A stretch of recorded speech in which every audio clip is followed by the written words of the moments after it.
Bismillahirrohmanirrohim. Assalamualaikum warahmatullahi wabarakatuh.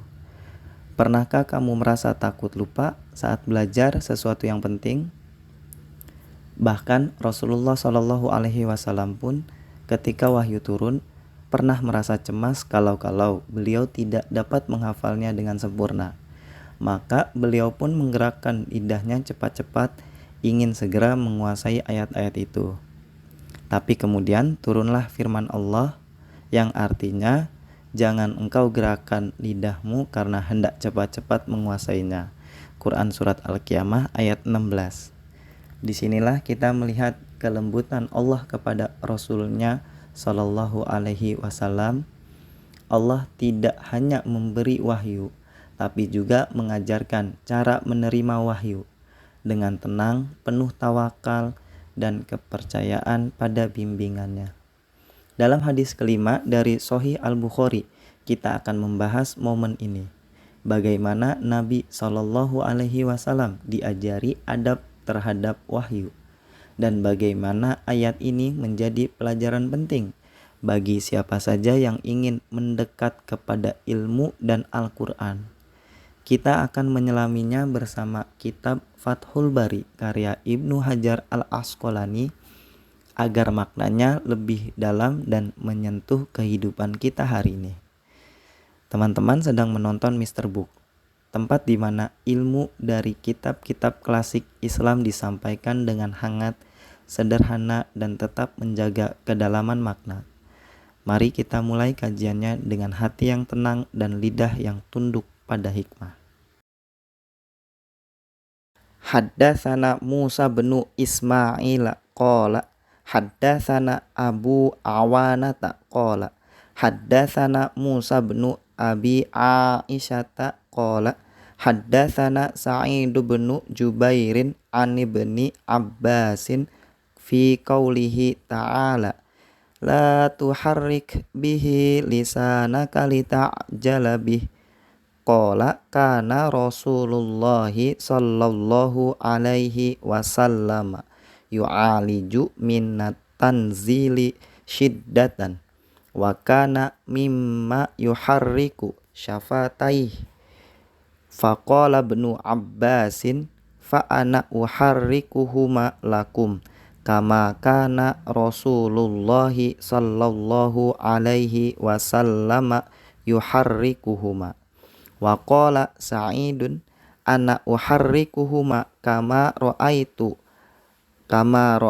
bena Abbasin yuharrikuhuma faharraka syafataihi fa anzalallahu ta'ala la tuharrik bihi lisanaka lita'jala bih inna alaina jam'ahu wa qur'anah.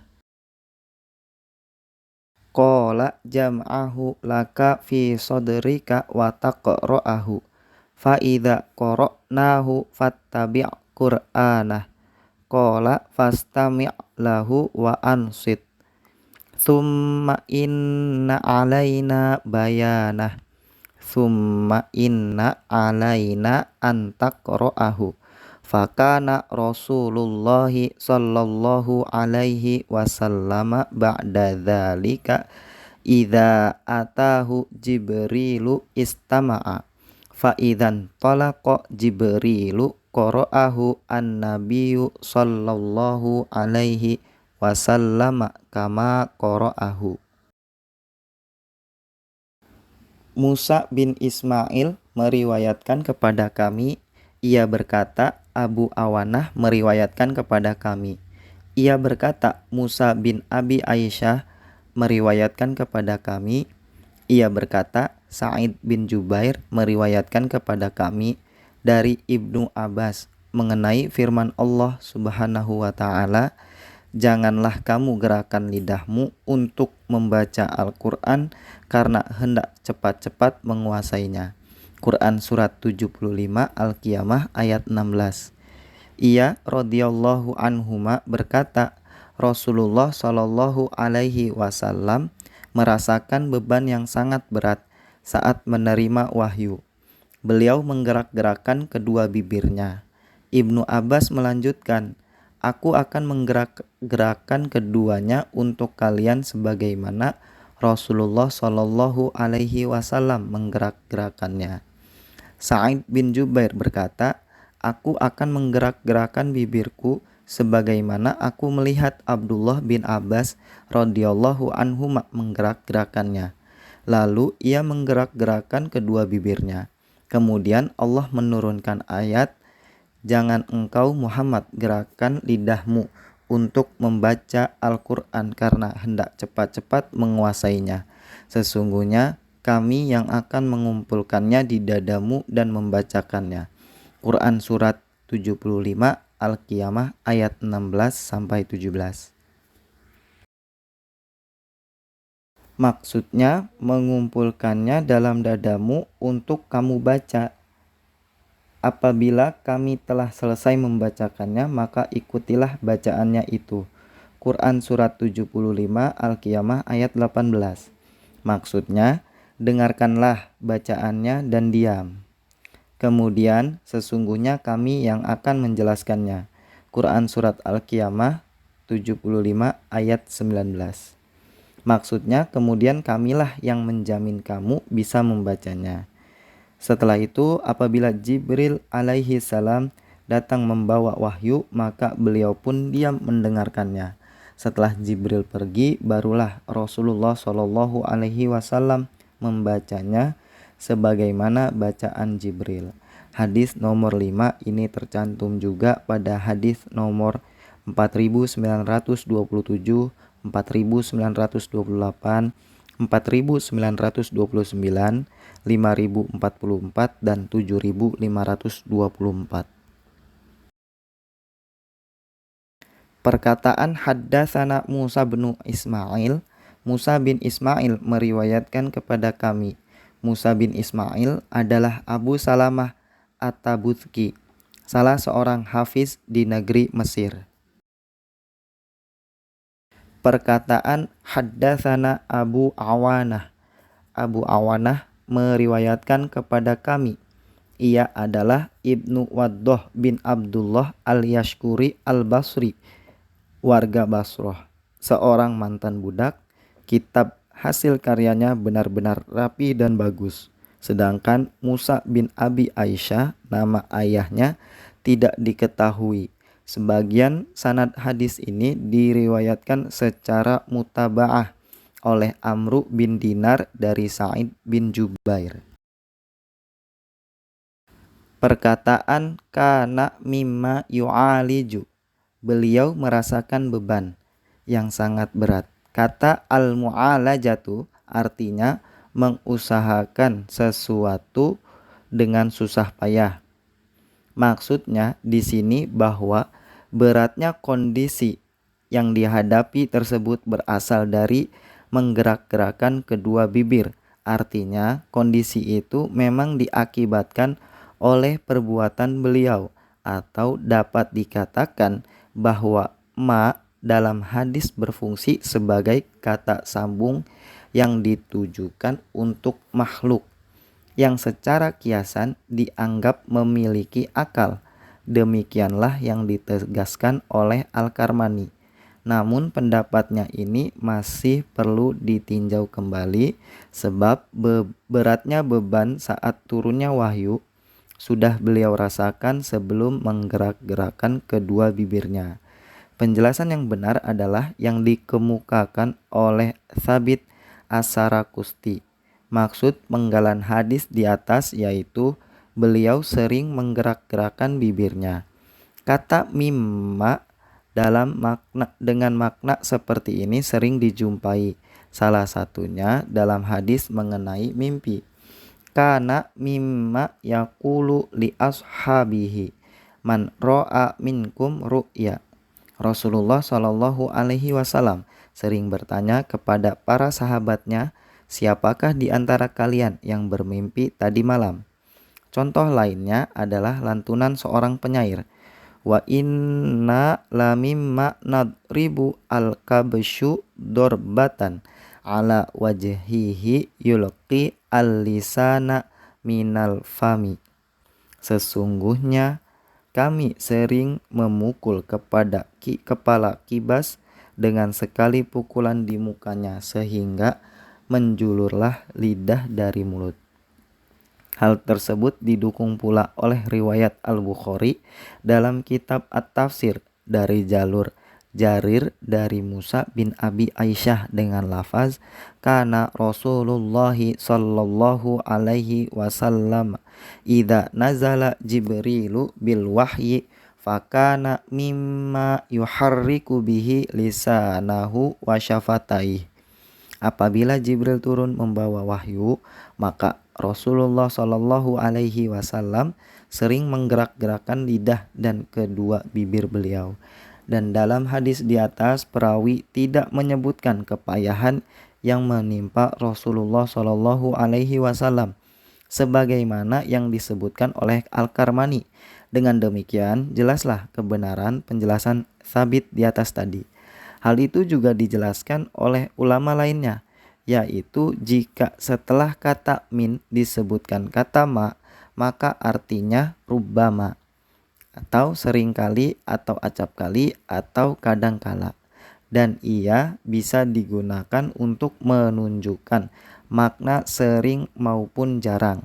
Sibawayh telah menjelaskan masalah ini pada beberapa pembahasan dalam bukunya, di antaranya i'lam annahum mimma yahdzifuna kadza. Ketahuilah bahwa ahli nahu seringkali menghapusnya dari kalimat. Wallahu a'lam. Contoh lainnya disebutkan dalam hadis Al-Bara' berikut ini. Kunna idza sholaina khalfa an-nabiyyu sallallahu alaihi wasallam mimma nuhibbu an nakuna an yaminihi. Apabila kami mengerjakan sholat di belakang Rasulullah, maka kami seringkali menyukai berada di samping kanan beliau. Juga dalam hadis Samurah, kana Rasulullah sallallahu alaihi wasallam idza shalla as-subha mimma yaqulu li ashabihi man ra'a minkum ru'ya. Selepas mengerjakan sholat subuh, Rasulullah Shallallahu Alaihi Wasallam seringkali bertanya kepada sahabat beliau, siapakah di antara kalian yang bermimpi tadi malam? Perkataan faqala Ibnu Abbasin fa ana uharrikuhuma. Ibnu Abbas melanjutkan, aku akan menggerak-gerakkan keduanya. Kalimat di atas adalah kalimat mu'taridoh, sisipan, yang diawali dengan huruf fa dan berfungsi untuk memperjelas keterangan tentang cara menggerak-gerakkan lidah tersebut. Pada kalimat pertama disebutkan dengan redaksi beliau menggerak-gerakkan kedua bibirnya. Sedangkan pada kalimat kedua diungkapkan dengan redaksi aku melihat beliau. Abdullah bin Abbas radhiyallahu anhuma sendiri sebenarnya belum pernah melihat Rasulullah Shallallahu Alaihi Wasallam dalam keadaan demikian. Sebab berdasarkan kesepakatan ulama, surat Al-Qiyamah adalah surat Makkiyah. Bahkan faktanya surah ini diturunkan pada permulaan Islam. Itulah pendapat yang dipilih oleh Imam Al-Bukhari. Dan karena itulah ia mencantumkan hadis ini dalam bab Bada'ul Wahyi. Pada saat itu Abdullah bin Abbas radhiyallahu anhuma belum lahir. Beliau lahir pada tahun ketiga sebelum hijrah. Boleh jadi Rasulullah Shallallahu Alaihi Wasallam menceritakan permasalahan ini kepada Ibnu Abbas setelah itu, atau mungkin beberapa orang sahabat yang menceritakan hal itu kepadanya. Tampaknya kemungkinan pertama yang lebih benar. Hal itu telah ditegaskan dengan jelas dalam sebuah riwayat yang dicantumkan oleh Abu Daud At-Toyalisi. Dalam musnadnya, ia berkata, Abu Awanah dengan sanadnya meriwayatkan kepada kami. Adapun Sa'id bin Jubair, ia memang telah melihat langsung Abdullah bin Abbas memperagakannya dan ini tidak diperdebatkan lagi. Perkataan faharroka syafataihi, lalu ia menggerak-gerakkan kedua bibirnya, Tidak ada perselisihan antara perkataan Ibnu Abbas dengan firman Allah Subhanahu wa taala, "La tuharrik bihi lisanak." Jangan engkau Muhammad gerakan lidahmu untuk membaca Al-Qur'an. Quran surat 75 Al-Qiyamah ayat 16. Sebab menggerak-gerakan kedua bibir ketika mengucapkan perkataan yang hanya bisa diucapkan dengan bantuan lidah, maka sudah tentu harus menggerakkan lidah juga, atau sengaja menyebutkan bibir tanpa menyebutkan lidah karena sudah jelas maksudnya. Sebab pada asalnya mulutlah yang digunakan untuk mengucapkan sesuatu.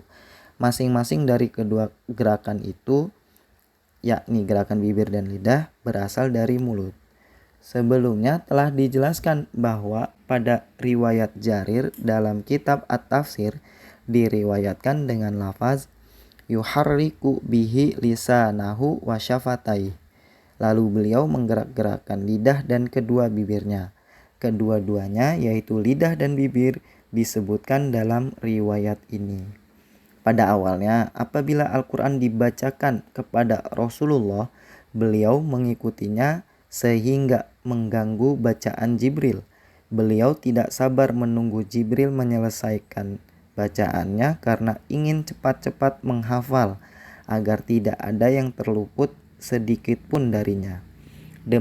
Demikianlah yang dikatakan oleh Al-Hasan dan yang lainnya. Di dalam riwayat At-Tirmidzi terdapat lafaz yuharriku bihi lisanahu yuridu an yahfadhuhu. Beliau menggerak-gerakkan lidahnya karena ingin segera menghafalnya. Sedangkan dalam riwayat An-Nasa'i disebut dengan lafaz ya'jalu biqiraatihi liyahfadhuhu. Beliau tergesa-gesa membacanya karena ingin segera menghafalnya. Dalam riwayat Ibnu Abi Hatim lafaznya yatalaqqa awalahu wa yuharriku bihi syafataihi khasyata an yansa awalahu qabla an yafrugo min akhirih. Beliau menerima bagian awal wahyu lalu menggerak-gerakkan kedua bibir beliau karena khawatir terlupa bagian awalnya sebelum selesai dari bagian akhir wahyu. Sementara riwayat At-Tabari dari Asy-Sya'bi mencantumkan dengan redaksi hadis ajjala yatakallamu bihi min hubbihi iyahu. Beliau cepat-cepat mengucapkannya disebabkan oleh kecintaan beliau terhadap wahyu. Kedua perkara tersebut sama-sama benar. Tidak ada pertentangan antara rasa cinta Rasulullah kepada wahyu dengan kepayahan yang beliau rasakan saat menerimanya. Rasulullah Shallallahu Alaihi Wasallam diperintahkan diam agar mendengarkannya hingga wahyu selesai dibacakan oleh Jibril, dengan jaminan bahwa beliau tidak akan terluput dari wahyu sedikit pun, tidak karena lupa ataupun karena sebab lainnya. Seperti yang ditegaskan dalam firman Allah Subhanahu wa taala, "Wala ta'jal bil Qur'ani min qabli ayyuqda ilaika wahyu." Dan janganlah engkau Muhammad tergesa-gesa membaca Al-Qur'an sebelum selesai diwahyukan kepadamu. Quran surat 20 Toha ayat 114, yaitu dengan membacanya. Perkataan jam'ahu laka sodroka, mengumpulkan dalam dadamu, demikianlah lafaz hadis yang tercantum menurut mayoritas riwayat. Riwayat ini menyebutkan bahwasanya wahyu dikumpulkan dalam dada secara majazi, seperti sebuah ungkapan musim semi menumbuhkan sayur-sayuran. Maksudnya Allah menumbuhkan sayur-sayuran pada musim semi. Huruf lam pada lafaz laka fungsinya sebagai penjelas atau ta'lil. Dalam riwayat Karimah dan Al-Hamawi disebutkan dengan lafaz jam'ahu laka fi sodrika. Lafaz ini sebagai penjelas bagi lafaz sebelumnya. Penjelasan ini merupakan tafsir dari Abdullah bin Abbas radhiyallahu anhuma. Dalam menafsirkan firman Allah, "Fattabi'", Ibnu Abbas berkata, "Dengarkanlah atau diamlah." Sedangkan firman Allah, "Bayanahu", dia menafsirkan, yakni kamilah yang menjamin engkau untuk dapat membacanya. Boleh jadi yang dimaksud dengan bayan dalam ayat tersebut Quran Surat 75 Al-Qiyamah ayat 19 adalah penjelasan ayat-ayat mujmal, masih global maknanya, dan keterangan ayat-ayat muskil, masih sulit dipahami maknanya. Ayat tersebut juga merupakan dalil bolehnya menunda penjelasan suatu pembicaraan. Itulah pendapat yang sahih dalam ilmu usul fikih. Penjelasan mengenai tafsir ayat-ayat di atas saya akhirkan hingga kitab At-Tafsir, karena memang disitulah tempat yang layak untuk menjelaskannya. Wallahu a'lam. Alhamdulillah, itulah pembahasan kita tentang bagaimana Allah menenangkan hati Rasulullah Shallallahu Alaihi Wasallam saat menerima wahyu, dan bagaimana adab terhadap ilmu itu ditanamkan langsung oleh Allah kepada nabinya. Dari hadis ini kita belajar bahwa menuntut ilmu termasuk ilmu agama bukan sekedar soal kecepatan hafal atau banyaknya catatan, tapi tentang tawakal, ketenangan, dan keyakinan bahwa apa yang datang dari Allah pasti dijaga olehnya. Semoga kita juga belajar untuk lebih tenang saat mempelajari Al-Quran dan ilmu-ilmu Islam, lebih mengandalkan Allah daripada sekedar kemampuan diri kita sendiri. Jangan lupa klik like, tekan subscribe, dan aktifkan notifikasi agar tidak ketinggalan kajian hadis-hadis selanjutnya. Tulis juga di kolom komentar apa yang paling menyentuh hatimu dari kisah ini. Pernahkah kamu merasa cemas saat belajar agama, lalu ditenangkan oleh ayat-ayat Allah? Sampai jumpa di episode berikutnya di Mr. Book, tempat kita bersama-sama meniti jalan ilmu dengan penuh cinta dan ketulusan. Wabillahi taufik wal hidayah. Wassalamualaikum warahmatullahi wabarakatuh.